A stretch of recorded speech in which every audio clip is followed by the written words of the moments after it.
security and stability operations continue as Iraqi security forces aggressively pursue ISIS terrorist remnants throughout the country.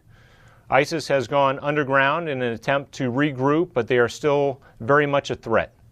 The ISF know their enemy, they know that they are a threat, and they are planning and implementing security measures with coalition support in this critical period leading up to parliamentary elections in May.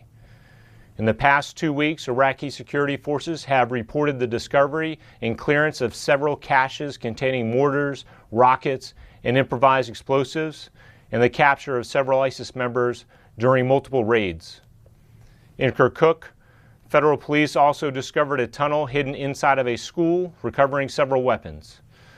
We applaud the diligence and professionalism of the ISF during these clearance operations and also in their protection of approximately 9 million worshipers during the annual Qadamiyya pilgrimage, which safely concluded last week.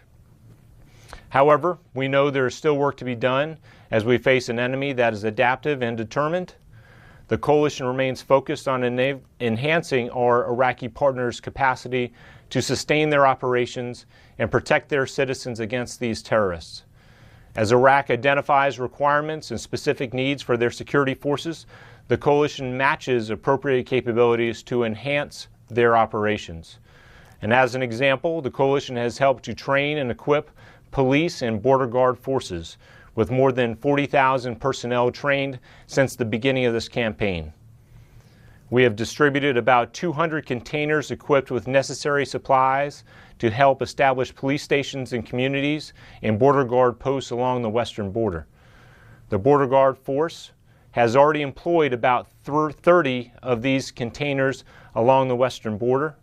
Meanwhile, most of the 100 containers delivered to the Iraqi police are now in use, bolstering security in liberated areas. These Iraqi-led operations to maintain security also help enable recovery in areas scarred by years of ISIS violence.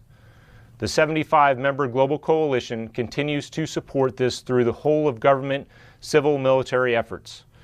Recently, for example, the Al-Sahiran water treatment plant in East Mosul is now operational, providing clean water to approximately 100,000 people across 16 neighborhoods.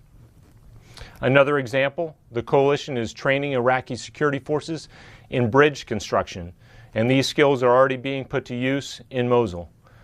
These are encouraging signs of progress and stability, and we are maintaining relentless pressure on ISIS so that terrorist group cannot undermine and reverse these hard-fought Iraqi gains.